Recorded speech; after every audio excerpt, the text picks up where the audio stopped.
invited to the Kettensägen Symposium at Blockhausen, which is in Dorf Chemnitz, Germany, which is about an hour and 15 minutes southwest of Dresden. I've been hearing about Blockhausen from my carving friends over the last several years because it hosts one of the biggest events in the world called the Husky Cup, which is in the spring. Andreas and Steffi found the property back in the 80s and have been adding to it ever since.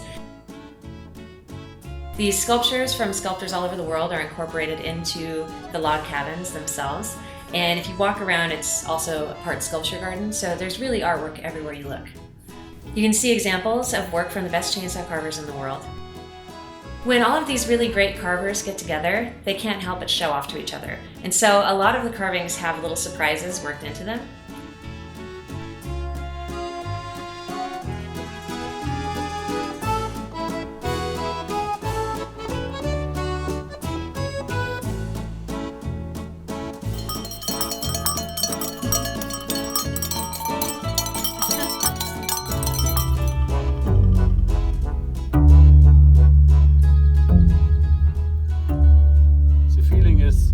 Inside from a guitar. Yeah, I feel the vibrations. Edwin as Bayern, Bavaria, make it. That's a cool idea. They also have the longest table in the world, according to the Guinness Book of World Records in 2010. It's made out of a single spruce log, and everywhere there's a whorl of branches to signify the every year of growth. Andreas worked with a local historian to come up with the history of the region and etch it in between the whorls. It's a tourist attraction in itself. And here's my room, Thy Feather Nest.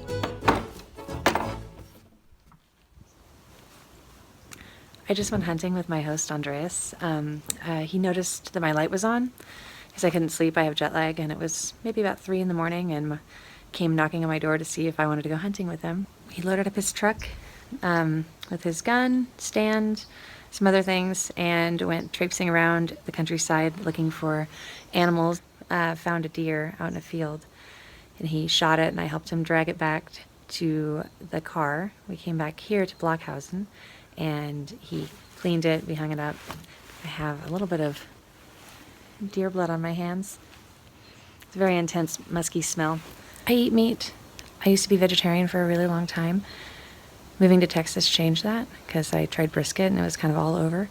I think hunting is important as a reminder of like where the meat comes from, and in so many ways it's better than buying meat from a store because those animals really, for the most part, unless you buy maybe some kind of free-range organic meat, they're not living the same quality of life as the animals that are out in the wild that are happily existing until suddenly it's over, which is, I think, better than being trapped and tortured and force-fed and all of the other things that go into the mass production of meat. So I think it was a really worthwhile experience, and I'm happy he let me tag along with him. I'm at the cabin, and this is where he sleeps when he's at Blockhausen, outdoors, even when it's snowing, apparently. All of the logs in this building, all of the spruce, was sourced here on the property. They built everything that's here out of the material that was here. All of the meat that the people eat for weddings and the carving shows, all of the events that happen at Blockhausen, the meat is hunted in this area by Andreas himself. It's very cool to see so much beauty and substance and know that it all comes from right here. It's pretty remarkable. I met Andreas and Steffi at the airport. They came to pick me up. And from the car ride on, they just had this great energy together and really funny banter together. They do seem to be a pretty cool couple, definitely a power couple. Siehst du, komm fast. Ja, Stunden gewartet hast. Lass mich doch einfach. I'm the driver, not you.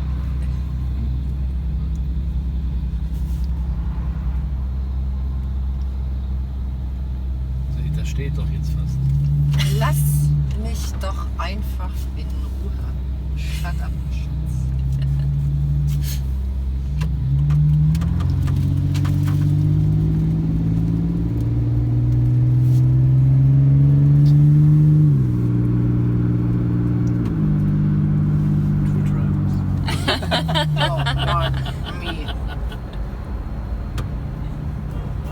Andreas and Steffi run that place together. He provides all the meat by hunting for it, but Steffi does all the cooking.